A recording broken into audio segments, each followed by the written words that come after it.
है सबसे प्रॉब्लम इस जिले के अंदर जो राजनीति करने वाले पहले जो भी यहाँ पे मेंबर थे, जैसे मुखिया, जिला परिषद समिति, जो जिनको लोगों ने ठुकराया, जिनको लोगों ने हराया, उनको इतना घी दही दूध खाने की आदत लगा हुआ है कि वो आज भी ब्लॉक के पीछे चक्कर काटना नहीं छोड़ रहे हैं। इसके वजह से हमारे जो पंचायत समिति लोग हैं, इनका अभी तक योजना नहीं खुला, इनका काम नहीं शुरू हुआ है।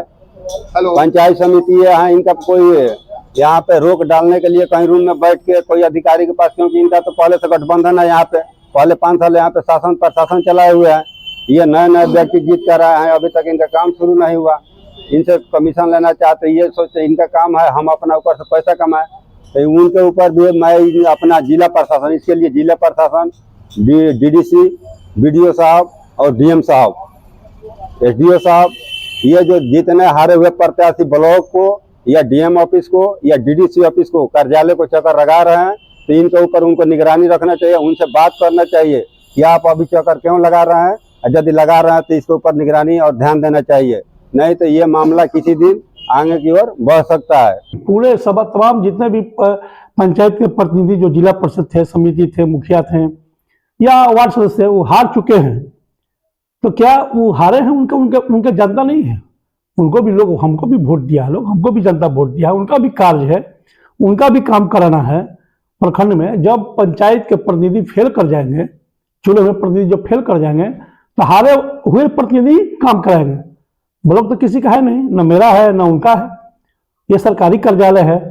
अगर वो सरकारी कार्यालय को भी अपना कार्यालय मान रहा है कि नहीं सरकारी कार्यालय का हम मालिक हैं, तो ये तो भाई वो ही जान सकते हैं कि सरकारी कार्यालय के मालिक कौन होता है। सरकारी कार्यालय में जिस व्यक्ति का, हम भी किसान हैं, हमारे भी कुछ काम होते हैं, हम अपने काम, व्यक्तिगत काम के लिए हम वहां जाते हैं, तो अब उसको भी उनको पेट में दर्द हो रहा है। और जो हमारे लोग हैं, हमारे लोग को कौन काम करेगा? जब से उनके द्वारा चुनाव जीता गया है, चिन्हित करके हमारे पंचायत में जो भी हमारे द्वारा इंदिरा आवास दिया गया था, प्रधानमंत्री आवास में चयनित किया गया था, चिन्हित करके 102 व्यक्तियों का नाम काट दिया गया। उस व्यक्ति की लड़ाई कौन लड़ेगा? जो हमारे लोगों को वंचित कर रहे हैं, अपने कामों से वंचित कर रहे हैं, विकास कार्यों से वंचित कर रहे हैं, तो उसका लड़ाई कौन लड़ेगा? उस काम के लिए, उस गरीब के आवास के लिए हम निश्चित प्रखंड कार्यालय और जिला कार्यालय जाएंगे। ये उनकी कार्यालय नहीं है, ये सरकारी कार्यालय है, और सरकारी कार्यालय में हारे हुए और या जीते हुए जितने भी प्रतिनिधि वहां जाएंगे। एक आरोप आप पर यह भी है कि आप लगातार सरकारी कार्यों में अड़ंगा डाल रहे हैं, जिससे योजनाएं धरातल पर नहीं उतर पा रही हैं, और कई योजनाएं तो खुली तक नहीं है। तो सबसे बड़ा चीज है कि देखिए, ये आपका सरासर आरोप, बेबुनियाद आरोप है।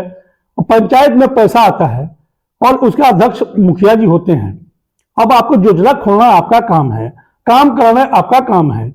अब आप तो काम करा रहे हैं, अब तो हम तो पंचायतों में कार्य को देख रहे हैं। आपने तो बहुत बड़ा बड़ा डिंग हाँक कराए थे भाई, कि हमको दिखा रहे थे, एक तरफ स्कॉर्पियो दिखा रहे थे, एक तरफ बिल्डिंग दिखा रहे थे, एक तरफ हमारे महादलित बंधुओं को दिखा रहे थे कि बेचारे भूया सोए हुए हैं। अब तो देख रहे हैं घूम घूम के पंचायत में 1 साल से ऊपर हो गया कि हमारे महादलित भाई अब तो सोफा खोज रहे हैं उनका। हम जाके खोज रहे दीवान पलंग पर कहाँ हमारे माननीय मुखिया जी सुता दिए हैं, ये भी खोज रहे हैं कि उस गरीब को कहाँ कौन कौन से दीवान पलंग मिला है सोनाने के लिए। हम तो उनको भूया सुनाए थे। अब तो भाई वो जनता खोज रही है उनसे, आप जो वादा किए हैं और वादा करके चुनाव जीत के आए हैं, तो उसका जवाब तो आपको देना पड़ेगा। और आप एक चीज जान जाइए, सरकारी कार्यालय में हारे हुए या जीते हुए जाने वाले प्रतिनिधियों का कोई रोक नहीं होता है। अगर उनके हिसाब से अगर रोक है, अगर रोक लगाना चाहते हैं तो रोक लगा दें। एक सवाल है कि आपके पंचायत में जो टैक्स अध्यक्ष हैं, उनके द्वारा खाद सही तरीके से आवंटन नहीं किया जा रहा, लोगों को नहीं दिया जा रहा, अपने लोगों को दिया जा रहा है, क्या ये आरोप? सबसे बड़ा चीज है, हम कहेंगे तो होगा कि वही तो बोले कि हम किसी पर उंगली उठाते हैं। तो एक चीज जान जाइए कि एक उंगली अगर आपके तरफ होता है, उसका 3 उंगली पीछे होता है। माननीय मुखिया जी जो आरोप लगाए हैं हमारे पैक्स अध्यक्ष जी पे, अगर धान की खरीदारी, किसानों की खरीदारी धान की, जितना हमारा हसनपुरा पैक्स के द्वारा किया जाता है, और इन्होंने 3 वर्ष तक इतना सफल रूप से धान की खरीदारी किया। एक एक किसान, हसनपुरा गांव के किसान, पिपरहिया गांव के किसान, अलीपुर के किसान धान को ले जाकर देते हैं, गोदाम भरा हुआ है, ये किसान का धान है। और जाके आप पता कर लीजिए, माननीय मुखिया जी, अगर मालूम नहीं है, एक एक किसान यहाँ पर धान भेजने का काम किया है। और खाद के बारे में जो आप कह रहे हैं, पिपरहिया में ठंडा का समय है, जो संसाधन है सीमित संसाधन है, और जो उनके पैक्स सदस्य में जो खाद का आवंटन सरकार के द्वारा दिया गया, एक एक किसान के हाथ में खाद पहुंचने का काम किया है।